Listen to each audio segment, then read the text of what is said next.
जो एक और ऑक्सीडेशन स्टेट होती है +3 में, ये जा सकता है। इसी के आसपास क्वेश्चन आपसे पूछा होगा, लेकिन आपको खुद को क्वेश्चन नहीं पता है। तो आयरन +3 में जाएगा, दैट मींस ये ऑक्सीडाइज होगा। तो इस पर्टिकुलर रिएक्शन के लिए Fe.950 का ऑक्सीडेशन स्टेट आपको बताना है, सॉरी एन फैक्टर बताना है। एन फैक्टर आप इजीली भी कैलकुलेट कर सकते हो, या फिर रिएक्शन को कंप्लीटली बैलेंस करके फिर भी आप कैलकुलेट कर सकते हो। ऐसा करो, आप रिएक्शन को बैलेंस ही कर लो, उसी से एन फैक्टर आ जाएगा।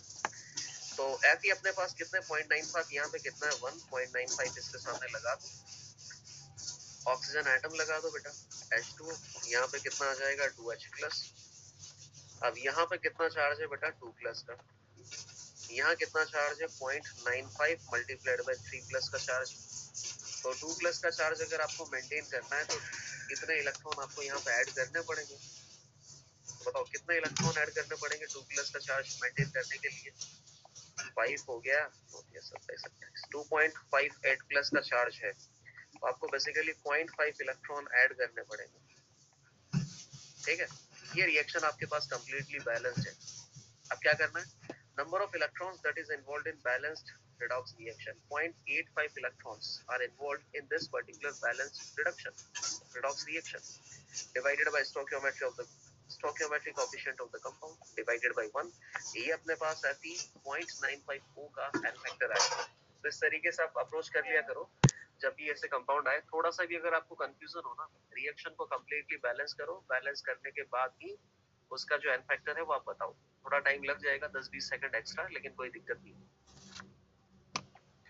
चलो नेक्स्ट जो अपने पास टॉपिक है, अब इसमें कुछ भी नहीं लिखा है तुम्हारे सामने, यहाँ पे सारी प्रोसेस हम एक्सप्लेन करेंगे। कोई भी एक बताना मेरे को, जैसे मान लो कि कौन बताएगा, आदित्य तुम बताओ।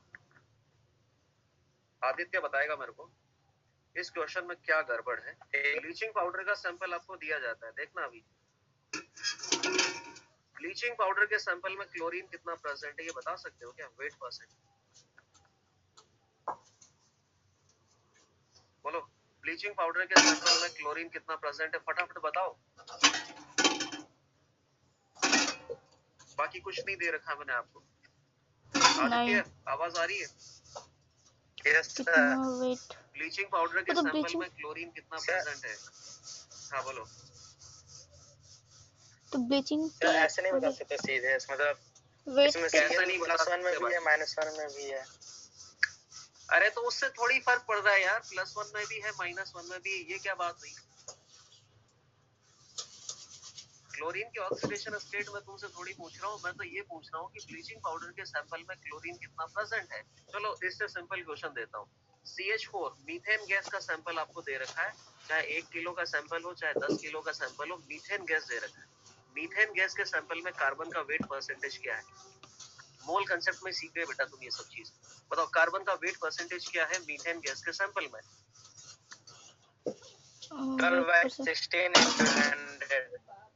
ठीक है भाई, माइक ऑफ कर ले, मेरे को तेरा जवाब आ गया और जवाब तूने एकदम सही दिया है।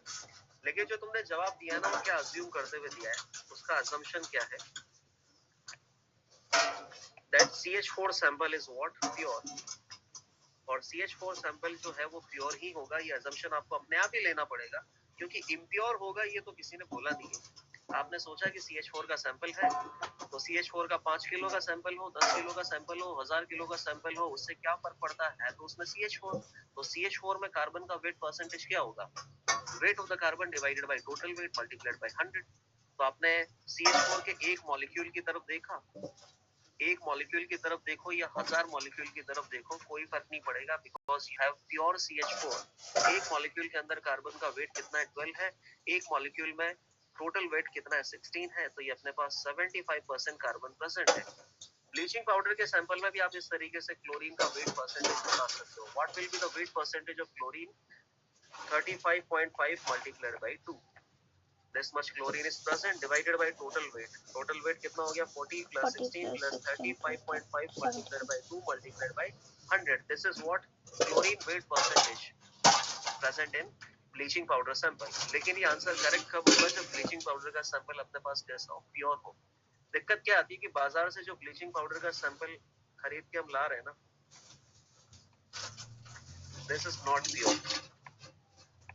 तो लेट अस से कि 100 kg का सैंपल है, 100 kg में 70 kg प्योर है। तो आपको तो क्या करना है, 100 kg के रेस्पेक्ट में निकालना है क्लोरीन का वेट परसेंटेज। आपको ये भी नहीं पता है कि 70 kg प्योर है। There is no information about purity of bleaching powder sample. तो यहाँ पे क्लोरीन कितना प्रेजेंट होगा इस सैंपल में, क्लोरीन का एस्टिमेशन करने के लिए आपको रिएक्शंस करना पड़ेगा। और रिएक्शंस करने के बाद जब क्लोरीन का एस्टिमेशन हो जाएगा ना, तो आप ये बोल देना कि जितना भी क्लोरीन मेरे पास आया है, ये क्लोरीन कहाँ से आया है, ब्लीचिंग पाउडर के सैंपल में से। तो जितना भी क्लोरीन आया है उसका वेट आप लेना, ब्लीचिंग पाउडर का वेट लेना, multiplied by 100, this will be what, chlorine's weight percentage. But you have to find out how much chlorine is present in the present sample. और ये केवल आप रिएक्शन से ही निकाल सकते हो क्योंकि सैंपल इम्प्योर है। तो सिंपल सा रिएक्शन है और आप इस प्रोसेस को अभी देखोगे, अभी आपको याद हो जाएगा फटाफट। ब्लीचिंग पाउडर के सैंपल में क्या प्रेजेंट होता है, कैल्शियम 2+ OCl- और Cl-। तो ये बेसिकली एसिडिक मीडियम में पहले आप इसका रिएक्शन करवाते हो ताकि ब्लीचिंग पाउडर से आपको क्लोरीन मिल जाए। अब आप खुद देखो, OCl- and Cl-, OX- and X- acidic medium में कम प्रोपोर्शनेट होंगे। तो कम प्रोपोर्शनेट होंगे तो आपको क्या मिलेगा, X2 ही मिलेगा। तो इसका उल्टा बेसिक मीडियम में डिस्प्रोपोर्शनेट होता है। तो वही मैंने याद किया है कि OCl- और Cl- एसिडिक मीडियम में कम प्रोपोर्शनेट होंगे तो Cl2 बनाएगा। तो स्टेप नंबर 1 अपने पास क्या है, ध्यान से देख लेना।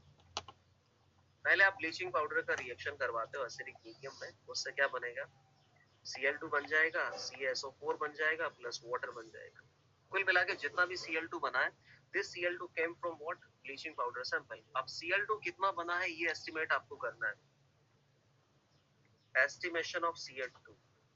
अब इसके लिए इसकी मर्जी है, आपको चाहे तो 1 स्टेप में ये दे सकता है, या चाहे तो 2 स्टेप में एस्टिमेशन करवा सकता है, चाहे तो 3 स्टेप में एस्टिमेशन करवा सकता है, और कोई भी स्टेप ये यूज कर सकता है, इसकी मर्जी है। लेकिन एक स्टैंडर्ड स्टेप है वो मैं आपको बता रहा हूँ।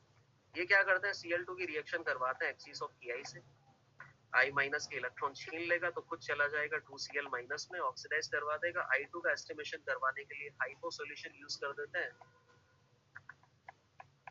और यहाँ से आपने ये लो, ये टोटल 2 स्टेप लगाते हैं क्लोरीन का एस्टिमेशन करवाने के। सबसे पहले क्लोरीन की रिएक्शन एक्सिस ऑफ Ki से करवा देते हैं जिससे कि I2 रिलीज होता है, और I2 का एस्टिमेशन करने के लिए हाइपो से रिएक्शन करवा देता है जिससे कि ये सब बन जाता है। आपको गिवन क्या होता है, अब देखना, ध्यान से देखना, गिवन क्या होता है, तो क्या निकालूंगा, I2 से क्या निकालूंगा,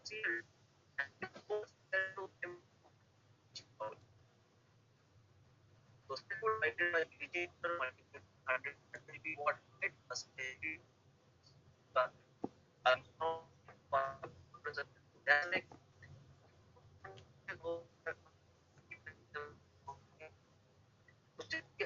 शिव तुम समझ कहाँ रही है,